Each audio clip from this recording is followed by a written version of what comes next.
Brothers and sisters, why are there conflicts and wars? The 4th chapter of James's epistle addresses this question. What causes quarrels and what causes fights among you? Is it not this, that your passions are at war within you? You desire and you do not have, so you murder. You covet and cannot obtain, so you fight and quarrel. You do not have because you do not ask. You ask and do not receive because you ask wrongly, to spend it on your passions. You adulterous people, do you not know that friendship with the world is enmity with God? Therefore, whoever wishes to be a friend of the world makes himself an enemy of God.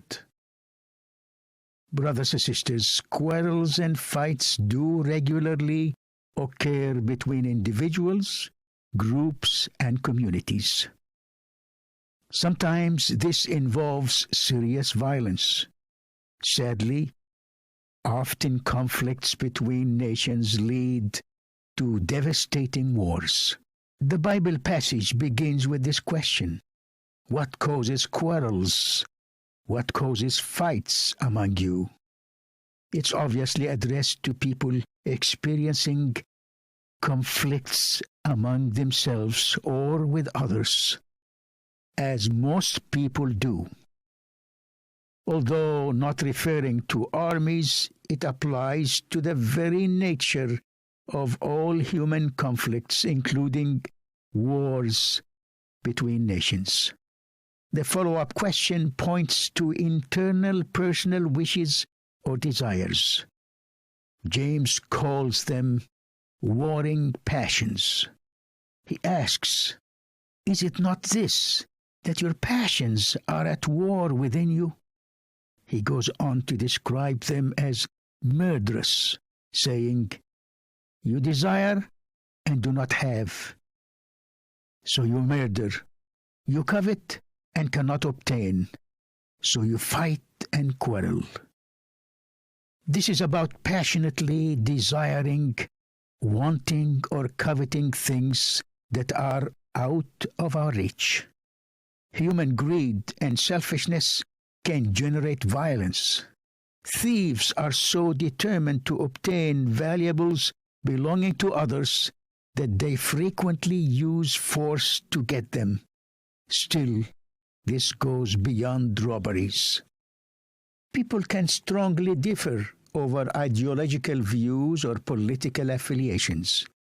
Even supporters of rival sports teams can clash violently. Ethnic, racial, and social class differences also play a role in violence between people. Religious fanaticism has caused a great deal of tension and led to wars. Brothers and sisters, even in our day, some stubbornly seek to impose their convictions on others.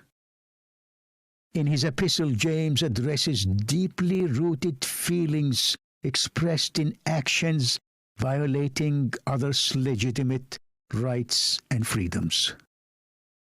This happens when members of the same family disagree on inheritance, or when neighbors disagree on property boundaries, or employers and employees conflict over wages or work conditions. It even happens between husband and wife, when they fail to account for each other's needs and feelings. Each insists on getting their own way, even at great cost to all. Sadly, this leads to the breakdown of families and community, often resulting in a great deal of suffering for children. It creates painful estrangements between those who were friends and neighbors. When violent conflicts take place among larger groups, the losses are immensely greater. Again and again, communities, villages, towns, and even countries are devastated by social unrest, political uprising, and religious conflicts. Often, the persecutors themselves are misguided victims of deceitful manipulation by false promises.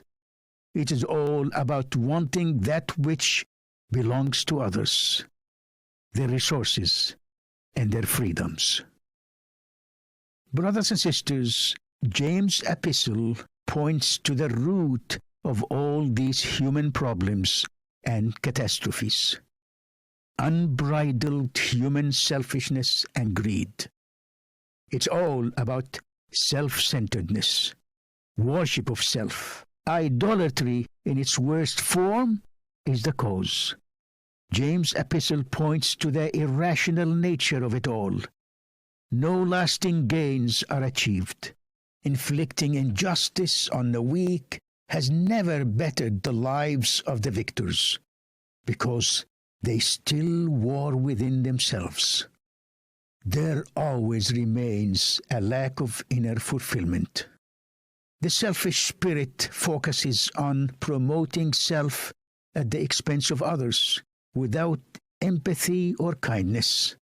Love of the world is giving in to corruptness of the mind and passions.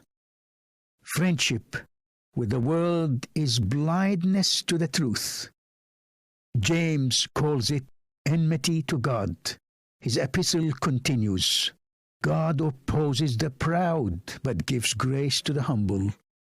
Submit yourselves, therefore, to God. Resist the devil, and he will flee from you.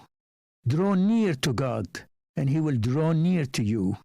Cleanse your hands, you sinners, and purify your hearts, you double-minded. Brothers and sisters, Christ, as the new Adam, lived a pure, humble, self-giving life. When asked if he was the king of the Jews, he answered, My kingdom is not of this world. Earlier, he said that he did not come to be served, but to serve and lay down his life as a ransom for many. Yes, he paid the price for our deliverance from the dark and deadening spirit of the world.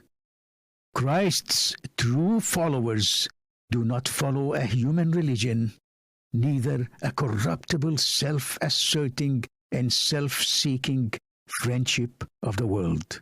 Rather, they are renewed and transformed after his image. They became a new humanity, shaped after his self-giving love, even to undeserving and hateful enemies. Hallelujah.